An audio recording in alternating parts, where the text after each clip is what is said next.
ನಂಜನಗೂಡು ನಗರದ ಹುಲ್ಲಹಳ್ಳಿ ರಸ್ತೆಯ ಕೃಷಿ ಉತ್ಪನ್ನ ಮಾರುಕಟ್ಟೆ ಸಮಿತಿ ಮುಂಭಾಗದಲ್ಲಿ ಶನೈಶ್ಚರ ಗೂಡ್ಸ್ ಸರಕು ಸಾಗಾಣಿಕೆ ಆಟೋ ಚಾಲಕರ ಸಂಘದಿಂದ ಕನ್ನಡ ರಾಜ್ಯೋತ್ಸವ ಅದ್ದೂರಿಯಾಗಿ ಆಚರಿಸಲಾಯಿತು.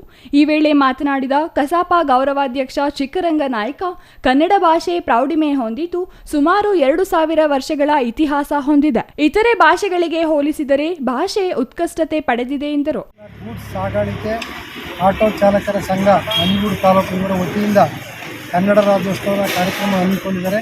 ತಮ್ಮೆಲ್ಲರಿಗೂ ನಾಡಿನ ಎಲ್ಲ ಜನತೆಗೂ ಕೂಡ ಕನ್ನಡ ರಾಜ್ಯೋತ್ಸವ ಶುಭಾಶಯಗಳನ್ನು ಕೋರುತ್ತಾ, ಇವತ್ತು ಏನು ಕರ್ನಾಟಕದಲ್ಲಿ ಇವತ್ತು ಕರ್ನಾಟಕ ಇತಿಹಾಸ ನೋಡಿದಾಗ ಕನ್ನಡ ನಾಡು ನುಡಿ ಹರಿದು ಹಂಚೋಗಿದಂಥ ನಾಡನ್ನು ಇವತ್ತು 1956 ನವೆಂಬರ್ 1ರಂದು ಕರ್ನಾಟಕ ರಾಜ್ಯ ಅಂತ ಮಾಡಿದ್ರು.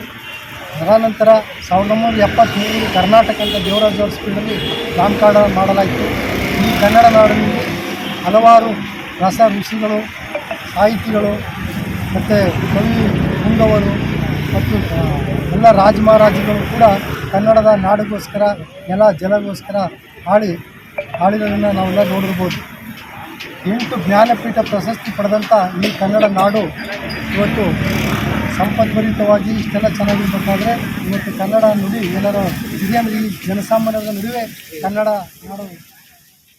ಆಟೋ ಚಾಲಕರ ಸಂಘದ ಸದಸ್ಯರು ಸಾರ್ವಜನಿಕರಿಗೆ ಅನ್ನ ಸಂತರ್ಪಣೆ ಏರ್ಪಡಿಸಿ ಸಿಹಿ ಹಂಚುವ ಮೂಲಕ ಸಂಭ್ರಮದಿಂದ ಕನ್ನಡ ರಾಜ್ಯೋತ್ಸವ ಆಚರಿಸಲಾಯಿತು. ಈ ಸಂದರ್ಭದಲ್ಲಿ ರವಿ, ಶ್ರೀ ಶನೈಶ್ಚರ ಗೂಡ್ಸ್ ಸರಕು ಸಾಗಾಣಿಕೆ ಆಟೋ ಚಾಲಕರ ಸಂಘದ ಅಧ್ಯಕ್ಷ ಸಿಂಧುವಳ್ಳಿ ವೇಣುಗೋಪಾಲ್, ಉಪಾಧ್ಯಕ್ಷ ರವೀಂದ್ರನ್, ಮಹದೇವ್, ರಾಜೇಶ್ ಮತ್ತಿತರರು ಹಾಜರಿದ್ದರು. Kumar, CTV news, Nanjangud.